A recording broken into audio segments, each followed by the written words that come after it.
अरे कैंसर जिसे ना भी हुआ है उसे 10-12 को एक्सरे करा दो, कैंसर होने की संभावना 100% हो जाती है। इसीलिए कैंसर रोगियों के लिए एक्सरे मना किया जाता है।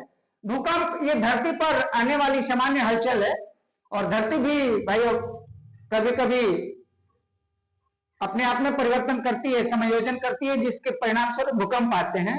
तो भूकंपों को मापने के लिए रिक्टर पैमाना का प्रयोग किया जाता है।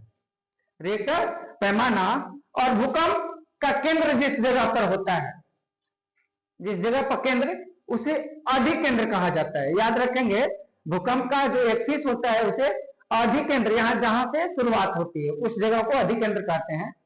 ध्वनि प्रदूषण को मापने की जो इकाई है, बराबर ये क्वेश्चन चलता है, ध्वनि प्रदूषण को मापने के लिए डेसिबल का भी उपयोग किया जाता है। अगर कभी कभी डेसिबल न रहे तो हम फान का इस्तेमाल करते हैं। फान, दोनों को याद करेंगे। डेसिबल सामान्य तौर पर मिलता है, अगर डेसिबल यूनिट में ना मिले फिर तो फान का हम प्रयोग करेंगे। ध्वनि तरंगों के पहचान और ऋजुरेखीय या ऋजुरेखीय रेखन के प्रयोग में आने वाली मशीन ध्वनि तरंगों को पहचान ले और ऋजुरेखन में प्रयोग, यानी ध्वनि के आधार पर काम करने वाला सुनार है। सुनार पानी में डूबी हुई वस्तुओं को पता लगाता है, क्योंकि वो ध्वनि के आधार पर काम करता है, ध्वनि के पूर्ण आंतरिक परिवर्तन पर आधारित है। सभी तरंगों को पहचानने वाला प्राणी, आप लोग जानेंगे, ये क्वेश्चन सब कोई जान रहा है लेकिन थोड़ा अलग तरह का क्वेश्चन है।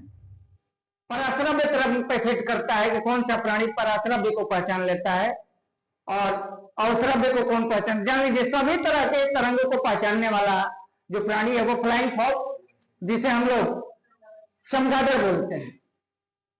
भूकंप का सबसे पहले पता चलता है किस प्राणी को, सबसे पहले किस प्राणी को भूकंप आने से पहले ही पता चल जाए? सोचिए जरा, पृथ्वी पर चिपक के रहने वाले जितने भी जीव हैं, कुत्ते, चींटियां, इसके अलावा जल में रहने वाले जीव, मुख्य रूप से जो जलचर होते हैं, उन्हें सबसे पहले पता चल जाती है कि भूकंप आने वाला है, जिसके कारण जल में हलचल हो जाती है, प्राणियों द्वारा हलचल मचा दिया जाता है। सबसे तीव्र घ्राण इंद्रियां यानी सूंघने की शक्ति सबसे अधिक कुत्ते की होती है, सबसे तीव्र सूंघने की शक्ति। इसीलिए कुत्ते को एपिसेल के लिए प्रयोग किया जाता है। पुलिस के द्वारा कुत्ते का प्रयोग सूंघकर पता लगाने के लिए किया जाता है। उत्तोलक में कितने भाग होते हैं, या सरल मशीन कहा जाए। उत्तोलक में मुख्य रूप से 3 ही भाग होते हैं, आलंब, अयास और भार। संवेग तथा बल में जो संबंध है, एक फॉर्मूला है, F × T बराबर mv - mjo, इसे याद करेंगे आप लोग। श्वसन में ऑक्सीजन के साथ प्रयोग किया जाता है, इस क्वेश्चन को बराबर फिट किया जाएगा।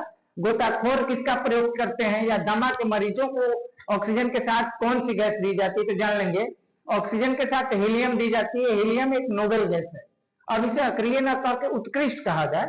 उत्कृष्ट गैस है जो बहुत हल्की होती है और ऑक्सीजन को चलने में मदद करती है, यानी ऑक्सीजन को पतला बना देती है, जिसके कारण कि ऑक्सीजन आसानी से पाइप में चलता है और उसी के कारण श्वसन में आसानी हो जाती है। मलेरिया में प्रयोग होने वाली जो दवा है, ये तो हम सभी लोग जानते हैं, क्विनैन एक वृक्ष है, उसके छाल प्राप्त, सिंकोना एक वृक्ष है, उसके छाल से क्विनैन प्राप्त होता है, उससे मलेरिया की दवा बनती है। लेकिन मलेरिया की जो दवा है उसका मेडिसिन नाम, जो मेडिकल नाम है, जिस नाम से हम लोग जानते हैं, मुख्य रूप से उसे केमिकल नाम बोले, उसका नाम है क्लोरोक्विन। मलेरिया की जो दवा है उसे क्लोरोक्विन के नाम से ही हम जानते हैं।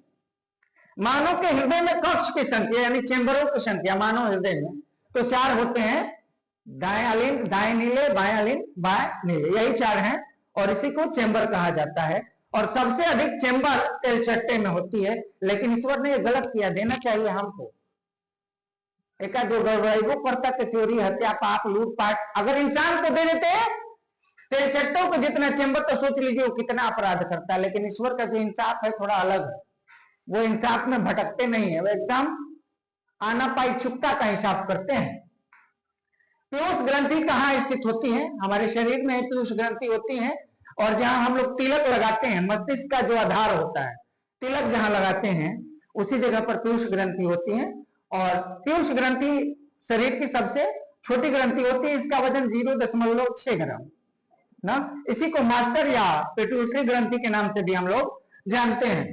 अगला क्वेश्चन देखेंगे, प्रकाश विद्युत पदार्थ, प्रकाश विद्युत प्रभाव यानी फोटो इलेक्ट्रिक इफेक्ट पर आधारित जो मशीन है वो फोटो से या सौर से, जो आप लोग देख रहे हैं छतों पे सौर ऊर्जा वाला जो प्लेट रखा है, फोटोवोल्टाइक सेल भी इसे बोला जाता है, ये मशीन प्रकाश विद्युत प्रभाव पे काम करती है।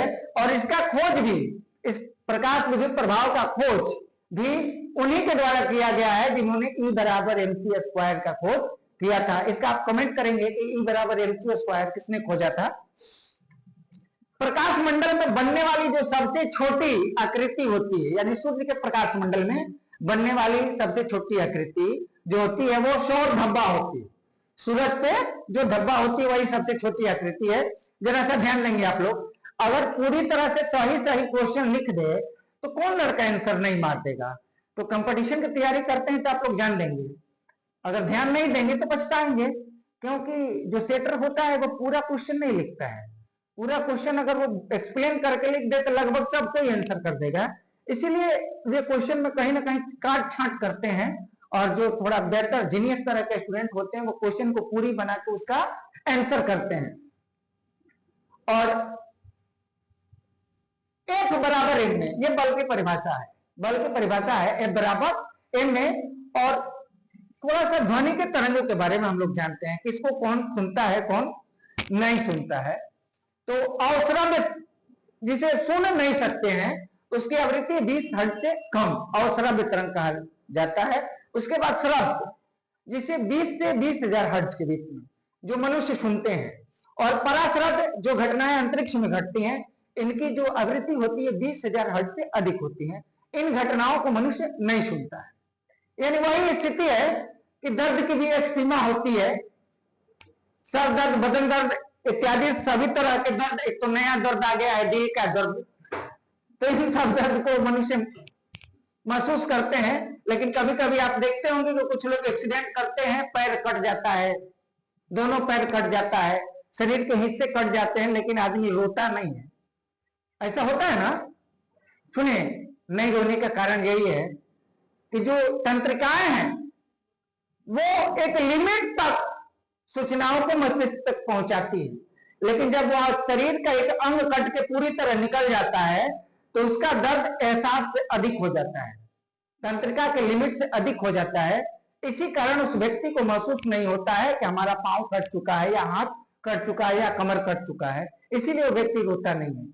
रोता कब? कि जब उसे ये पता चल जाए कि मुझे दर्द हो रहा है, इसीलिए उसे दर्द नहीं होती, क्योंकि दर्द की भी एक लिमिट है, लिमिट से अधिक हो जाती है, इसीलिए वो रोता नहीं है। यही कारण है कि ये 20,000 हर्ट्ज से अधिक जो घटनाएं होती हैं सौर मंडल में होती हैं, बहुत बड़ी आवाज होती है, लेकिन हमारे सुनने की क्षमता बहुत छोटी है, इसलिए हम इसे सुन नहीं सकते। यानी मशीन, हमारी मशीन की कैपेसिटी नहीं है कि इसे पकड़ ले। 20,000 हर्ट्ज से अधिक को हम पकड़ने में सक्षम नहीं है। 20,000 से कम और 20 से अधिक को ही मनुष्य सुन सकता है, इससे ज्यादा की और इससे कम की क्षमता ही नहीं है। और एक क्वेश्चन देखेंगे आप लोग लास्ट में, एक ट्रिक है, ग्रीन हाउस गैस यानी ग्रीन हाउस के लिए जिम्मेवार गैस कौन कौन है। एक ट्रिक आप लोग पढ़ेंगे, ओ मीना कल काजल लाना, ओ मीना कल काजल लाना। अरे भाई बुरा मत मानना, काजल ही मांगा हूं, कुछ और नहीं मांगना हूं, अन्न मांगूंगा भाई। तो जान लीजिए, ओ से ओजोन 3 है, ओजोन। मीना है यानी मीथेन और नाइट्रोजन। अगला है कल यानी क्लोरीन। उसके बाद है काजल लाना, का से कार्बन डाइऑक्साइड और जल से जलवाष्प। यही प्रमुख गैसें जो हैं और यही प्रमुख जो तत्व हैं, यानी ओजोन, मीथेन, नाइट्रस डाइऑक्साइड और क्लोरीन, और उसके साथ कार्बन डाइऑक्साइड और जलवाष्प, ये सब के सब पृथ्वी पर ग्रीन हाउस यानी पृथ्वी पर तापमान बढ़ाने वाले कारण है। इस ट्रिक को आप लोग फिर से एक बार देखेंगे, वो मीना कल काजल लाना, और फिर हम आप लोगों से आगे मिलते हैं। थैंक्स।